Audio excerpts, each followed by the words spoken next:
Hi everyone, welcome to join to learn.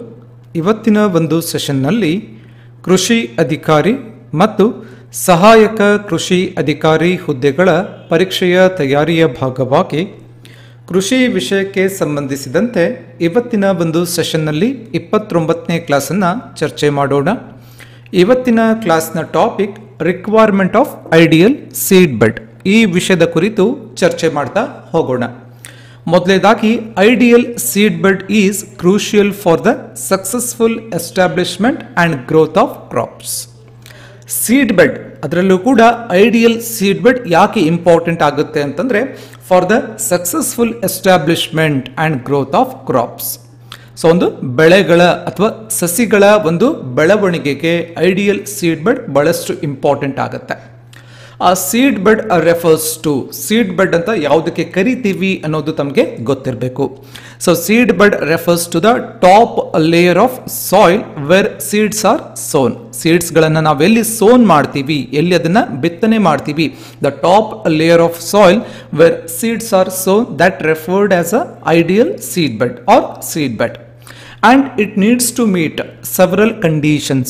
ಯಾವುದು ಆ seed bed ಏನಿರುತ್ತೆ, that needs to meet several conditions to support optimal seed germination, a root development ಮತ್ತು and early plant growth. So ಎಲ್ಲವೂ ಕೂಡ ಆಗಬೇಕು ಅಂತಂದರೆ several ಕಂಡೀಷನ್ಸನ್ನು ಆ seed bed meet ಆಗಬೇಕು, ಅಂದರೆ ರಿಕ್ವೈರ್ಮೆಂಟ್ ಇರುತ್ತೆ. To support optimal seed germination, root development and early plant growth.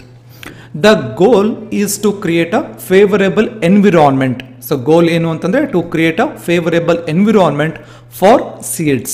ಸೀಡ್ಸ್ಗಳಿಗೆ ಬೇಕಾದಂತಹ ಫೇವರೇಬಲ್ ಎನ್ವಿರಾನ್ಮೆಂಟನ್ನು ಕ್ರಿಯೇಟ್ ಮಾಡೋದೇ the goal, which includes providing the right soil texture, moisture, temperature, aeration, nutrient availability. ಇವೆಲ್ಲವೂ ಕೂಡ ಇವೇನು ideal factors ಆಗುತ್ತೆ.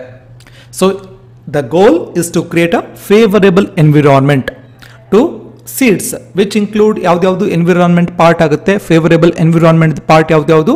So soil texture, moisture, temperature, aeration, nutrient availability. Well prepared seed bed ensures healthy crop growth, higher yield, long term soil health. So well prepared seed bed ಇತ್ತು ಅಂತಂದರೆ ಅಲ್ಲಿ plant growth ಅಥವಾ crop growth ಏನಿರುತ್ತೆ healthy ಇರುತ್ತೆ, high yield ಇರುತ್ತೆ, ಇವನ್ long ಟರ್ಮ್ದು soil health ಕೂಡ maintain ಆಗುತ್ತೆ. So next topic ಬರುತ್ತೆ characteristic of on ideal seed bed.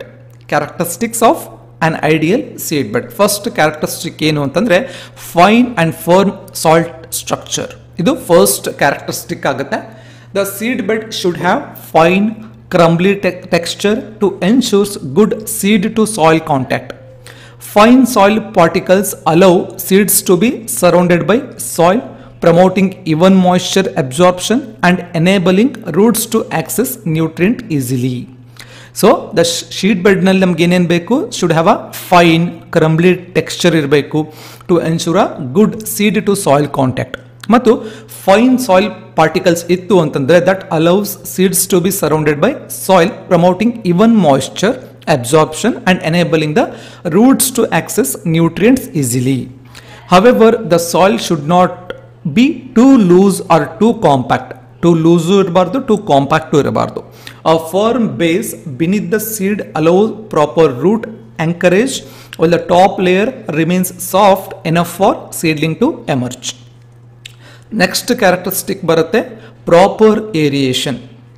Adequate air spaces within the soil are critical for seed respiration and root growth. So ಒಂದು adequate ಆದಂತಹ air space ಏನಿರುತ್ತೆ within the soil ಒಳಗಡೆ, ಮತ್ತು that is a critical for seed respiration and root growth. Roots need oxygen to absorb nutrients. ರೂಟ್ಸ್ಗೆ ಏನು ಬೇಕು? Oxygen ಬೇಕು to absorb nutrients and for various physiological processes.